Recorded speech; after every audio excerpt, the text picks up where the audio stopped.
नमस्कार। आज हम एक बहुत ही दिलचस्प कहानी पर बात करने वाले हैं। एक ऐसी कहानी जो जीवन, मृत्यु और शायद उसके आगे की संभावनाओं को टटोलती है। हमारे पास रामू किसान का पुनर्जन्म नाम के एक लेख के कुछ अंश हैं और ये हमें रामपुर नाम के एक गांव में ले जाते हैं। वहाँ एक किसान की कहानी है जो शायद खत्म होने के बाद भी खत्म नहीं हुई। तो कहानी का जो मुख्य किरदार है वो है रामू। रामपुर का एक सीधा साधा मेहनती किसान। सोर्स बताता है कि वो बड़ा ही सरल इंसान था। उसकी पूरी दुनिया बस उसके खेत, उसके बैल और उसका 5 साल का बेटा छोटू उसके आसपास ही घूमती थी। सुबह उठना, हल चलाना, मिट्टी की खुशबू, बस यही था उसका जीवन। और छोटू की हंसी तो जैसे उसकी सारी थकान मिटा देती थी। सोर्स इस सादगी पर काफी जोर देता है, शायद इसलिए ताकि जो बाद में हुआ वो और भी असाधारण लगे।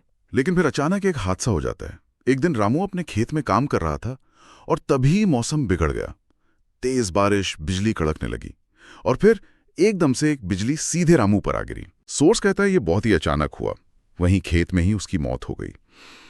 परिवार, खासकर वो छोटा बच्चा छोटू, पूरी तरह टूट गया। गांव में मातम छा गया। ये कहानी का पहला दुखद मोड़ है। अब यहां से कहानी एक बिल्कुल अलग मोड़ लेती है। देखते हैं कि सोर्स इस घटना के बाद के सालों को कैसे दिखाता है और ये पुनर्जन्म वाला विचार कैसे सामने लाता है। हमारा मकसद सिर्फ कहानी सुनना नहीं है, बल्कि ये समझना भी है कि सोर्स किन घटनाओं के जरिए इस विचार को पक्का करने की कोशिश करता है। तो रामू की मौत को कई साल गुजर जाते हैं। रामपुर गांव शायद धीरे धीरे अपने दुख से उभर रहा होगा, लेकिन कहानी अब जुड़ती है एक दूसरी जगह से। शिवनगर नाम का एक कस्बा है, रामपुर से काफी दूर। यहां अर्जुन नाम का एक बच्चा पैदा होता है। सोर्स बताता है कि शुरू में तो सब ठीक था, पर जैसे जैसे अर्जुन थोड़ा बड़ा होने लगा, कुछ अजीब बातें नजर आने लगी। हाँ, और सोर्स इस अजीब बर्ताव पर खास ध्यान देता है, खासकर जब अर्जुन सिर्फ 3 साल का था। इस उम्र में बच्चे तो बस अपनी ही दुनिया में रहते हैं, है ना। पर अर्जुन ऐसी बातें करने लगा जिनका उसके शिवनगर वाले जीवन से कोई लेना देना ही नहीं था। सोर्स के हिसाब से ये बातें उसके माँ बाप के लिए सिर्फ हैरानी वाली नहीं थी, बल्कि वो थोड़े परेशान भी होने लगे थे। बिल्कुल। सोचिए जरा, एक 3 साल का बच्चा जिसने कभी गांव या खेत देखा ही नहीं, और वो अपनी माँ से कह रहा है, माँ मुझे खेत में जाना है, मेरे बैल कहाँ हैं? सोर्स बताता है कि उसके माँ बाप बेहद परेशान हो गए। उनके परिवार में तो दूर दूर तक कोई खेतीबाड़ी करता ही नहीं था। तो ये खेत और बैल, ये सब बातें अर्जुन के दिमाग में आ कहां से रही थी? और ये सिर्फ बातों तक ही नहीं था। सोर्स ये भी बताता है कि अर्जुन का बर्ताव भी अलग था। जैसे दूसरे बच्चे खिलौनों से खेलते, पर अर्जुन मिट्टी में ऐसे लकीरें खींचता रहता जैसे सच में हल चला रहा हो। घर में कोई लकड़ी दिख जाती है तो उसे उठाकर हल की तरह चलाने की कोशिश करता। सोर्स इन छोटी छोटी चीजों को नोट करता है, शायद ये दिखाने के लिए कि ये बच्चे की कल्पना नहीं, बल्कि किसी गहरी याद का असर था। माँ बाप की उलझन तो बढ़ती जा रही थी। और फिर वो मेले वाली घटना होती है, जिससे सोर्स कहानी में एक बड़ा टर्निंग पॉइंट मानता है। परिवार अर्जुन को पास के एक मेले में ले गया। वहां भीड़, दुकानें, खिलौने, सब कुछ था। पर अर्जुन का ध्यान गया एक दुकान पर टंगी एक पुरानी मैली सी किसान टोपी पर। सोर्स बताता है कि उसे देखते ही अर्जुन एकदम बेचैन हो गया और जोर जोर से चिल्लाने लगा, ये मेरी है, ये मेरी टोपी है, ये तो मेरे खेत में गिर गई। यहाँ सोर्स इसे सिर्फ बच्चे की जिद की तरह नहीं दिखाता। उसका दावा इतना पक्का और तेज था कि आसपास के लोग भी रुक गए देखने के लिए। और फिर सोर्स के मुताबिक एक चौंकाने वाली बात सामने आई। जब किसी ने ध्यान से उस टोपी को देखा तो उसके अंदर की तरफ फीके अक्षरों में एक नाम लिखा था, रामू। वही नाम, रामपुर के उस किसान का जिसकी सालों पहले मौत हो चुकी थी। ये क्षण सोर्स में काफी ड्रामाई तरीके से बताया गया है। एक अनजान कस्बे का बच्चा एक मरे हुए किसान की टोपी को अपनी बता रहा है और उस पर उसी किसान का नाम भी है। सोर्स इसे महज इत्तेफाक मानने को तैयार नहीं लगता। इस घटना ने अर्जुन की बातों को एक नया वजन दे दिया। उसके माँ बाप और वहां जो लोग थे, जैसा सोर्स बताता है, सब हैरान रह गए। अब वो अर्जुन की बातों को सिर्फ बच्चे का वहम कहकर टाल नहीं सकते थे। बिल्कुल।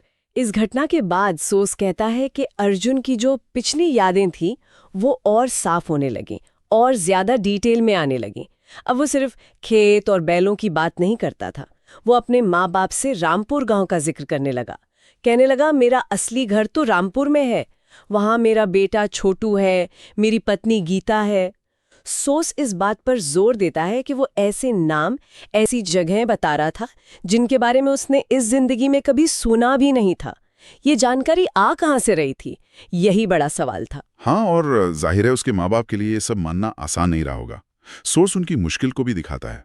एक तरफ उनका बेटा जो लगातार एक ऐसे अतीत की बात कर रहा है जो उसका है ही नहीं, दूसरी तरफ समाज की सच्चाई।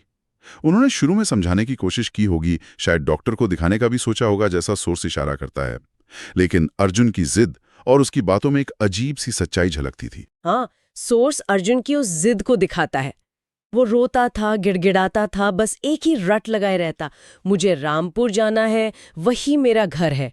उसकी आंखों में, जैसा सोर्स वर्णन करता है, एक ऐसी तकलीफ और एक ऐसी लगन थी जिसने आखिर में उसके माँ बाप को पिघला दिया। उन्हें लगा कि शायद इस राज से पर्दा उठाने का एक ही तरीका है, अर्जुन को रामपुर ले जाया जाए। सोर्स इस फैसले को एक मुश्किल पर जरूरी कदम की तरह दिखाता है। और फिर वो सफर शुरू होता है। सोर्स उस सफर के माहौल को भी थोड़ा बताता है। माँ बाप के मन में डर भी, उम्मीद भी, और अर्जुन में एक अजीब सी बेचैनी और उत्सुकता। जैसी उनकी गाड़ी रामपुर गांव के पास पहुंची, सोर्स के अनुसार अर्जुन एकदम से पहचान गया। वो उत्साहित होकर चिल्लाने लगा, आ गए, हम पहुंच गए, यही है मेरा गांव। और जो आगे हुआ, सोर्स उसे लगभग एक चमत्कार की तरह दिखाता है। गाड़ी रुकते ही अर्जुन दरवाजा खोलकर नीचे उतरा और बिना किसी से पूछे, बिना एक पल भी रुके, सीधा गांव की गलियों में दौड़ पड़ा। उसके माँ बाप और जो लोग साथ थे, सब हैरान थे। वो ऐसे भाग रहा था जैसे बरसों से इन्हीं गलियों में खेला हो, और फिर वो एक पुराने मिट्टी के घर के सामने जाकर रुक गया। हाँ, और रुककर उसने पीछे मुड़कर अपने माँ बाप से कहा, यही है मेरा घर, यही मैं रहता था, देखो ये मेरा आंगन है, यही छोटू खेलता था। सोर्स इस बात पर जोर देता है कि अर्जुन को किसी ने रास्ता नहीं बताया था। उसने पहले कभी रामपुर देखा ही नहीं था, फिर भी वो सीधा रामू के पुराने घर तक पहुंच गया। ये बात गांव वालों के लिए भी बहुत हैरानी वाली थी, जो ये सब देख रहे थे। गांव के जो बुजुर्ग थे, जिनकी यादों में रामू किसान अब भी था, वो अर्जुन की बातें सुनकर और उसका आत्मविश्वास देखकर दंग रह गए।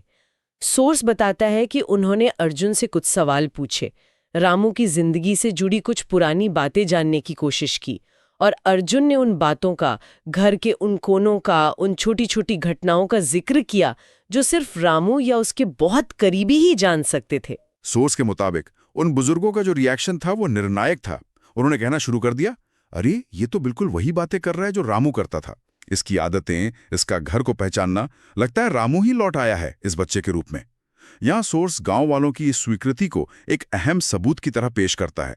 ये सिर्फ एक बच्चे की यादें नहीं रहीं, बल्कि पूरे गांव के लिए एक असाधारण अनुभव बन गया था। ये दिलचस्प है कि सोर्स कैसे एक तरफ अर्जुन की यादों को और दूसरी तरफ गांव वालों की बातों को एक साथ रखता है, ताकि ये पुनर्जन्म वाली बात और पुख्ता लगे। कहानी सिर्फ अर्जुन के दावों पर नहीं टिकी रहती, बल्कि बाहरी गवाहों और हालात को भी शामिल करती है। और फिर कहानी अपने सबसे भावुक पल पे पहुंचती है, जब अर्जुन का सामना उस औरत से होता है जिसका जिक्र वो बार बार करता था, गीता, रामू की पत्नी। सोर्स बताता है कि गीता अब बूढ़ी हो चुकी थी, चेहरे पर सालों के इंतजार और दुख की लकीरें साफ दिखती थीं। जब अर्जुन को उनके सामने लाया गया तो एक अजीब सी खामोशी छा गई। सोर्स इस पल को बहुत ही मार्मिक ढंग से दिखाता है। अर्जुन ने गीता को देखा और उसकी आंखों से आंसू बहने लगे। उसने आगे बढ़कर कहा, माँ, मैं आ गया, मैं लौट आया हूँ। सोर्स ये नहीं कहता कि गीता ने फौरन उसे रामू मान लिया, लेकिन उस बच्चे की आंखों में, उसकी आवाज में कुछ ऐसा था जिसने गीता को अंदर तक हिला दिया। हाँ, सोर्स के अनुसार गीता ने भी उस नन्हे बच्चे में अपने खोए हुए पति की झलक महसूस की। शायद ये तर्क से परे एक एहसास था, एक भावनात्मक पहचान। उसने अर्जुन को गले लगा लिया और दोनों रोने लगे। सोर्स इस मिलन को शब्दों से परे एक गहरे जुड़ाव के रूप में दिखाता है। एक पत्नी का अपने जीवन साथी से दोबारा मिलना भले ही रूप अलग था, ये पल कहानी का भावनात्मक केंद्र बन जाता है। इसके बाद सोर्स कहानी के मतलब और उसके नतीजों पर आता है। ये साफ तौर पर कहता है कि ये घटना पुनर्जन्म का एक सबूत है। संदेश ये निकलता है कि शरीर भले ही खत्म हो जाए, लेकिन आत्मा या चेतना वो अमर है। सोर्स के अनुसार ये आत्मा अपने अधूरे कामों, इच्छाओं और रिश्तों को पूरा करने के लिए नए शरीर में वापस आ सकती है। तो रामू के मामले में सोर्स का तर्क ये है कि उसकी अचानक मौत ने उसकी जिंदगी को अधूरा छोड़ दिया था। उसका अपने बेटे छोटू और पत्नी गीता के लिए प्यार, अपने खेतों से उसका लगाव, वो सारे अनुभव जो वो जीना चाहता था, सब अधूरे रह गए। और अर्जुन के रूप में जन्म लेकर सोर्स के अनुसार उसकी आत्मा को उन अधूरे पहलुओं को फिर से जीने का मौका मिला। यहाँ कर्म और निरंतरता के सिद्धांत सामने आते हैं, जैसा कि सोर्स उन्हें पेश करता है। रामू की मेहनत, उसका प्यार, उसके रिश्ते, ये सब बेकार नहीं गए। वो एक ऊर्जा की तरह बने रहे और उसे वापस खींच लाए। सोर्स का आखिरी संदेश यही है, सच्ची मेहनत, प्रेम और कर्म कभी व्यर्थ नहीं जाते। आत्मा वही लौटती है जहां अधूरापन बाकी हो। ये एक बहुत ही उम्मीद भरा और भावनात्मक निष्कर्ष है जो सोर्स देता है। ये विश्लेषण दिलचस्प है कि सोर्स कैसे घटनाओं की एक पूरी कड़ी को, बचपन की यादें, टोपी का मिलना, घर पहचानना, लोगों की गवाही और फिर वो भावुक मिलन, इन सब को एक साथ जोड़कर पुनर्जन्म के पक्ष में एक मजबूत, भावनात्मक और परिस्थितिजन्य केस बनाने की कोशिश करता है। बिल्कुल, सोर्स का तरीका काफी व्यवस्थित है। वो धीरे धीरे रहस्य बनाता है, फिर सबूत पेश करता है, जैसे टोपी और घर की पहचान, गवाहों को लाता है, गांव वाले, और फिर एक भावनात्मक ऊंचाई पर पहुंचता है, गीता से मिलन, और उसके बाद वो अपना दार्शनिक निष्कर्ष सामने रखता है।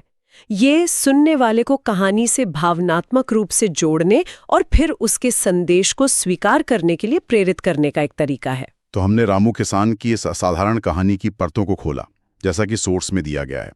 एक साधारण जिंदगी, एक दुखद अंत, और फिर सालों बाद एक बच्चे के रूप में रहस्यमयी वापसी की कहानी, जिसमें पुरानी यादें, पहचान और गहरा भावनात्मक जुड़ाव शामिल हैं। ये पूरी कहानी यात्रा सोचने पर मजबूर कर देती है, वाकई। हाँ, ये कहानी, जैसा कि सोर्स में बताया गया है, आत्मा की अमरता और कर्मों के बंधन जैसे गहरे विषयों पर एक परंपरागत पर बहुत शक्तिशाली नजरिया पेश करती है। ये हमें जिंदगी, मौत और उसके संभावित चक्र के बारे में उन सदियों पुराने सवालों पर सोचने के लिए उकसाती है, जो अक्सर तर्क और विज्ञान की सीमाओं से परे चले जाते हैं। सोर्स इसे विश्वास और अनुभव के दायरे की कहानी के रूप में रखता है, और यह हमें आखिर में एक सोचने वाले सवाल के साथ छोड़ जाती है, जो सीधे सोर्स के संदेश से जुड़ा है। अगर हम मान लें, जैसा ये कहानी जोर देकर कहती है, कि आत्मा अधूरेपन को पूरा करने लौटती है, तो हमारी जिंदगी के कौन से पहलू इतने मजबूत होते हैं कि वो मौत के बाद भी बने रहें? क्या ये मुख्य रूप से गहरे भावनात्मक बंधन है, जैसे रामू का अपने परिवार के लिए प्यार, या अधूरे कर्तव्य और जिम्मेदारियां, या शायद कुछ अनकहे अनुभव या अधूरी इच्छाएं? सोर्स रामू के मामले में परिवार और शायद जमीन से जुड़ाव पर जोर देता है, लेकिन ये सवाल हमें अपनी जिंदगी के जो मूल तत्व हैं उन पर सोचने के लिए छोड़ जाता है। इस पर विचार किया जा सकता है।